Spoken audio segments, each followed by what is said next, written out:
Welcome back to another video. So this video is actually an extension of an article that I wrote recently called Why We Turn Away.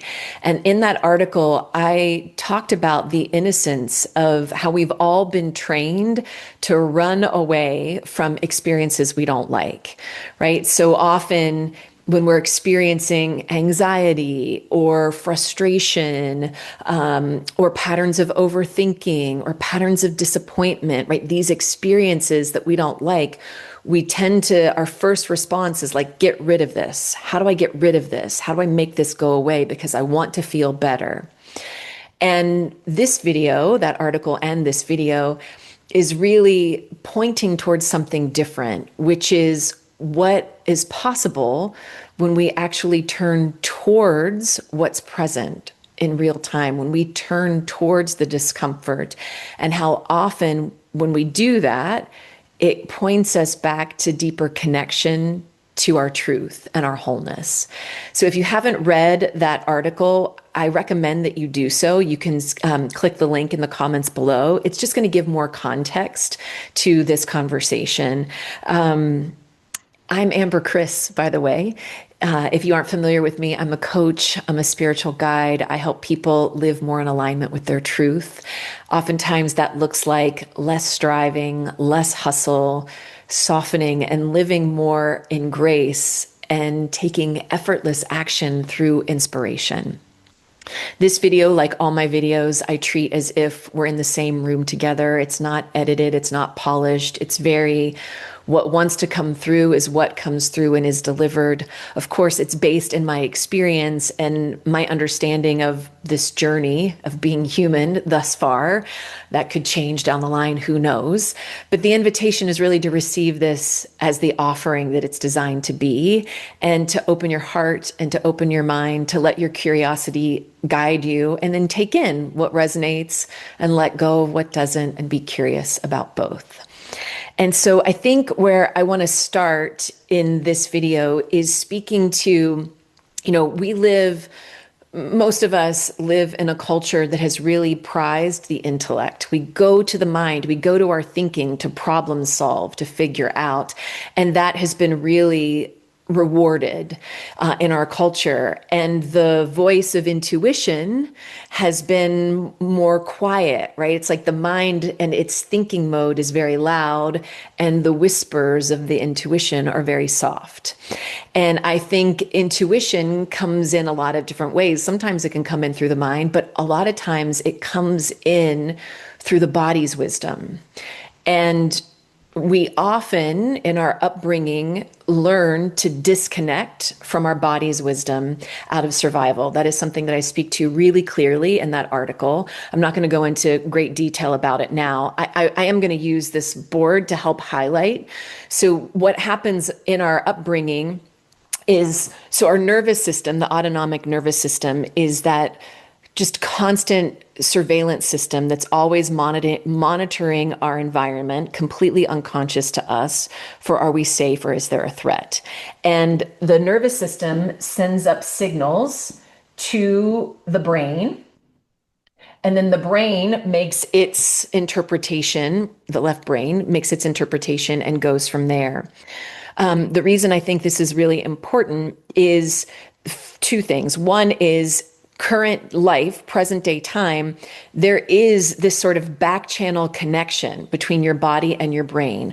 We are not conscious of just like the minute sensitivity of our nervous system, right? There's a reason that humans have survived as long as we have on this planet, and that is because of our nervous system. And so we're not aware of that communication.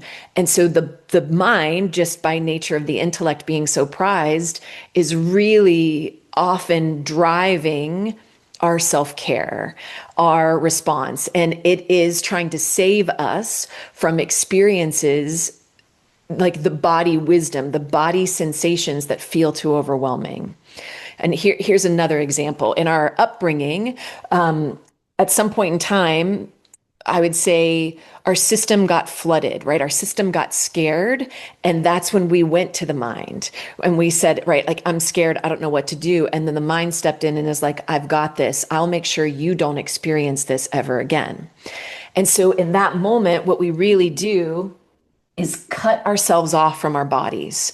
So all the information, the sensory information, the energetic information, the nonverbal information of like the intuition, that authentic expression, we cut ourselves off from and then let the mind lead us, which is fine. Like that's all part of the dance.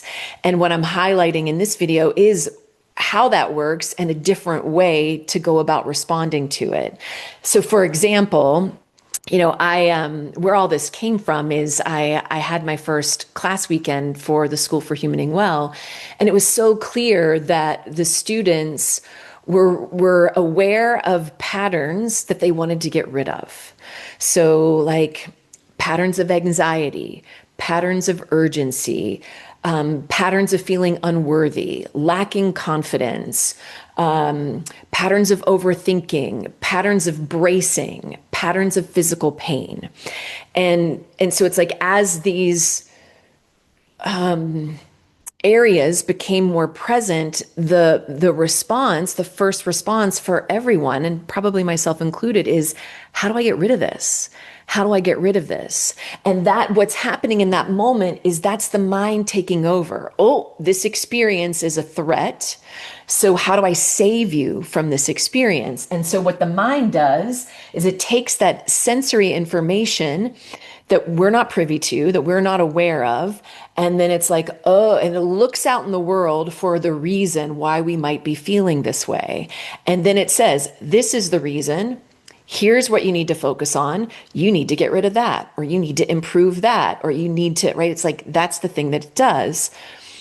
And that dance is wonderful and fine. And really the opportunity, and like this is what we practiced in the school, was turning towards the pattern, turning towards not just with the mind and saying, why are you here? And like a mental self-inquiry, that's not where we went. We started to drop into the sensory experience of the body. And then dropping into the sensory experience of the body allowed them, right? It's like allowed them to drop into more of the body wisdom so that then they could see new information, right? And hear a little more of the intuition, a little more of where they were living into a misunderstanding. And sometimes that looks like an emotional release, right? It's like as that energy sort of moves. But really the point is I'm no longer running from what's real, or I'm no longer pushing away from what's real. I'm actually dropping into the present moment and allowing what's really here to be here. And I'm sharing this not as like a technique or a template, because there are very important reasons why not, right? Why we shouldn't turn towards our experience.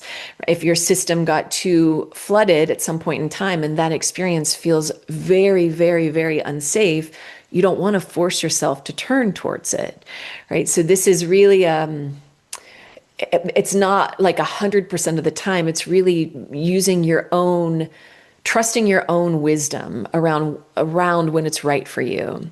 And so I'm going to share a story because I think it's helpful. I think it can really highlight, it's from my own life where for years I was running from an experience. And then what really happened when I turned, it's like I was ready for some reason to receive new insight about it.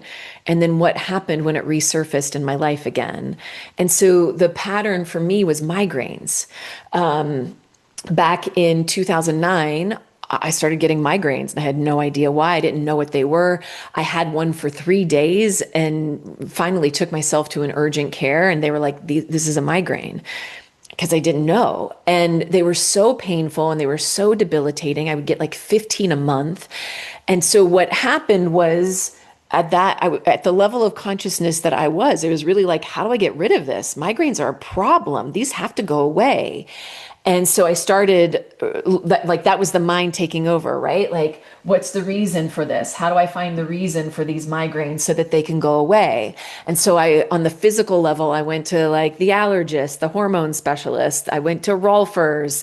I started to pay attention to when I was getting the migraines, right? Oh, if I drink alcohol, I get them. So I stopped drinking alcohol. Oh, it seems like they increase after I exercise. So I stopped exercising. My life started to get much smaller so that I wouldn't have the pain of this experience. And none of those things really worked. And so after maybe like a year and a half or 2 years of trying to find the root cause of the symptom, I just was like, I guess I'll just resign myself to having these for the rest of my life. Thankfully, there's a pill that I can take when they're coming on that, for the most part, brings me relief. And so I lived with those for, from 2009 until 2023. Now, here's what happened in 2023. In 2023, I was at Byron Katie's school, Byron Katie's 9-day school, and I had a raging migraine for the first 3 days. And the medication wasn't working. And if you are familiar with Byron Katie's work, it's all about inquiry. And at her school, when you're doing proper inquiry, you're not dropping in for like 10 minutes. You're like being with the subject matter for 45 minutes.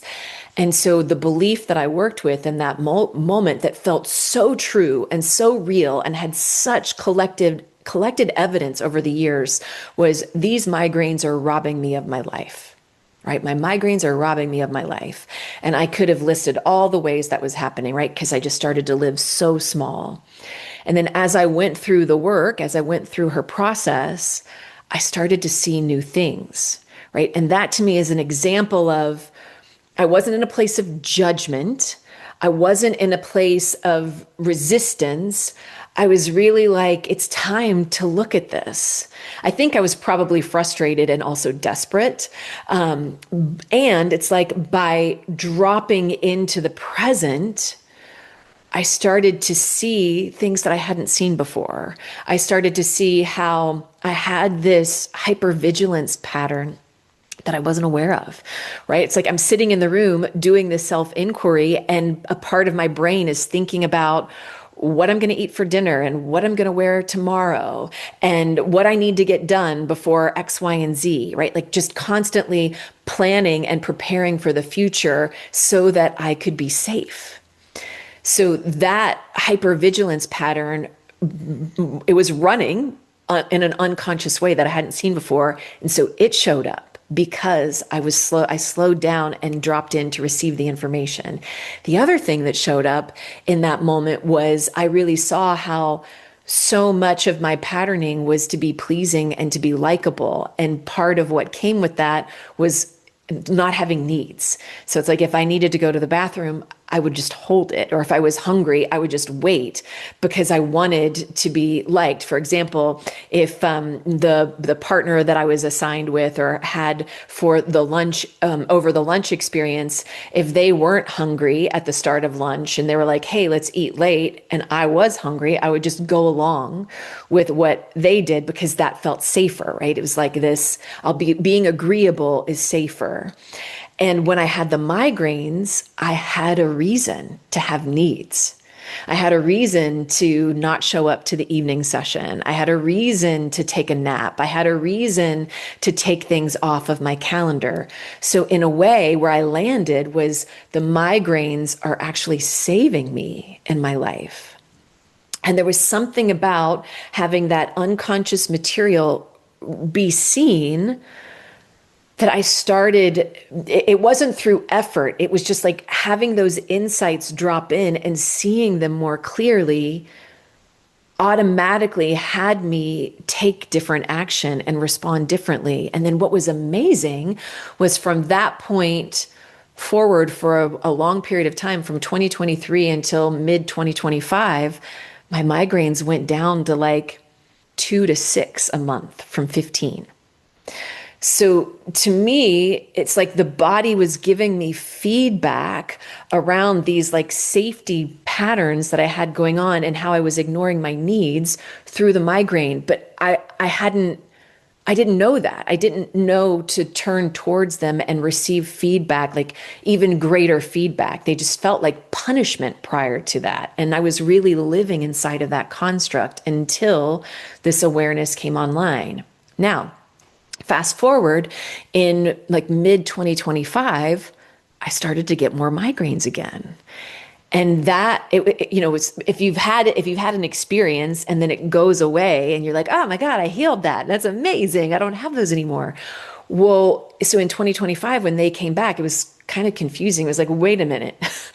I thought we handled this. I thought this was done. And at first I really, resisted it, not very long. But then what I did start doing was I started to notice when they showed up. And when they were showing up was when I was in a situation where I felt uncomfortable and felt like I needed to perform in some way, right? I needed to fill the silence, or I needed to ask better questions, or I needed to be impressive in some way. It was like I was putting so much pressure. I was not conscious of it in those moments. I was not aware that that was running, but there was so much pressure happening inside of my system to be a certain way so that I could be liked. So it's like this misunderstanding that honoring my authentic experience in these social settings or with these certain people, that I couldn't do that. And so what was amazing, and this is where it gets really cool, is I received that information and then I started to play with it in social settings of like noticing when the bracing sensation would start to come on in the back of my neck and shoulders. And then I would just slow down inside of myself and let my body know that I was safe and really attuned to what do I need. And a lot of times it was, you don't have to talk. Like you don't have to ask questions. You don't have to fill the space. And I was putting all this pressure on myself to fill the space. And so, it was like, it felt a little bit risky to be like, am I going to be the woman in the corner, not talking to anyone, like the weirdo in the corner? But then I just let myself have that, as if that's what I authentically needed in that moment. And so there, once again, the migraines started to lessen. And to me, I think that's it's such a clear story of how our system is always communicating and we're getting feedback. We just haven't been trained on how to meet the feedback because we've been so addicted to going to our minds for counsel to solve the problem, right? So it's like whatever the pattern is, if the pattern is anxiety, if the pattern is impatience, if the pattern is disappointment, if the pattern is frustration, if you can start to be curious about it, it could be like, when does this show up? Is there a commonality around when this shows up? It could be, what does it feel like when it shows up? Sometimes you can access that in the moment, sometimes not, right? Sometimes when we're dysregulated, we're just too over threshold and we need to, like, our system needs to come back. But then turning towards, what is the experience of anxiety? What does it feel like in my body? What does it feel like in my heart? What are the images that tend to come with it? What are the thoughts that tend to come with it? And we spend a lot of time in the images and thoughts. That's why I tend to, in my work, do a reorientation, like just redirecting the awareness back into the body, because the body is always in the present moment in time. It's responding in real time to, it's like what's happening in the moment. And the threat response is often built upon what we lived in our early years. And so it may not make sense as an adult now, but it's like to your system that is very primal, right? To that very like primitive brain, there is a threat. And it's like, that is how we start to rewire our nervous system. That is how we start to rewire our brains and build greater safety, capacity for safety inside of ourselves, right? So it's, to me, the migraines don't feel like a threat anymore. Like they really did at one point in time. Like I said, they felt like punishment. For me, what my mind did was my mind said, this is wrong, this is bad, this needs to be fixed. And so that was the surface level. But then underneath that was, I'm doing something wrong, so I'm being punished. I'm a bad girl, so I'm being punished. And it was really this, like, I'm failing in some way. And so the mind was trying to protect me from dropping in to feel some of those feelings. And as I let myself feel, like, let the energy of failure move through, right? It's like new information could really show up. And so, like I said, this video was really about sharing some personal experiences around what's possible, so that we can take care of ourselves differently, right? That's what the mind is doing. The mind is trying to take care of us the only way it knows how. And the way it knows how is get rid of this thing. But then that keeps the pattern in play, right? That it's like the anxiety pattern will continue to show up because we haven't met it. And we haven't met the root of it, right? It's like I was running from feeling like a failure. And until I met feeling like a failure, my system didn't know that, oh, I'm okay. Like I'm okay with these sensations. And like I said, so now when the migraines show up, I tend to relate to them as, oh, this is information. Can I receive the feedback? What happens if I open my heart to what's here? I think that's another way to say this. Can you open your heart to the experience that you want to close to? And then see what happens when you drop in and get present and allow more of that intuitive, energetic information line, communication line to show up. And so that's really my case for noticing to the best of your ability when you're in get rid of mode, when you're in run away, avoid, manage, fix, when you're in that mode, when you become aware of that, to go, oh, wait a minute, there's a different way. What if this is information? Can I meet it? Can I meet it as information? Can I meet it with an open heart? And, maybe it's like sometimes I could and sometimes I couldn't. And that's fine, right? It's like 2009 to 2023, I wasn't even aware of it, right? Like this seeing, another way I would say this is this could be confronting, and how I relate to the dysregulation expression right now, like the expression of these more lower tone experiences, right? These negative experiences.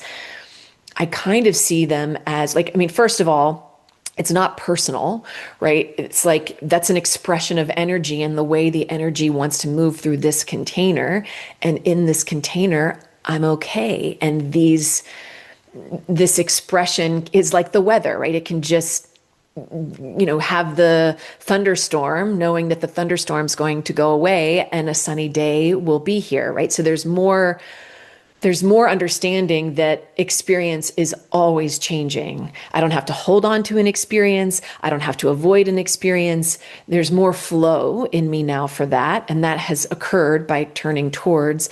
But the other thing that I think is so amazing is those negative feelings, or the feelings that the experiences that feel uncomfortable, are often a way that life is sometimes gently, sometimes not so gently saying, you're living in a construct that isn't based in real truth. It feels like truth, right? It's like I'm being punished in some way. I'm doing something wrong because of these migraines. These migraines are robbing me of my life. That felt very true. But actually, when I met them, they were pointing me towards greater authenticity, towards coming home to wholeness, right? That, like, to me, like giving myself permission to not have to perform in a social setting, or to not have to have the answers all the time. Like, oh my God, what a relief, right? And I had no idea that that kind of pressure was going on. I wouldn't have seen that had I not received the feedback and turned towards it. And to me, it's like, that's another way that life loves us. Life is saying, can you follow this breadcrumb to bring you back home? All right, that is this video today. I don't think I have more to add. If you have thoughts or questions, you can put them in the comments below, right? Like I really see this as a conversation. What have you seen in your experience as you've turned toward what feels uncomfortable? What has opened up for you? What has opened up when you've opened your heart to the times when you've wanted to close it? Like, please share that below. Share in anything that you're taking away from this video, questions that you have. Like, we can certainly keep the conversation going. And if you don't feel comfortable posting, you can send me an email at hello@amberchris.com. That is also in the comments. The link to that is. And yeah, that's what I got for you. Just the invitation to really like reconnect with your full truth, because who you are is really amazing and so delicious. All right. Bye.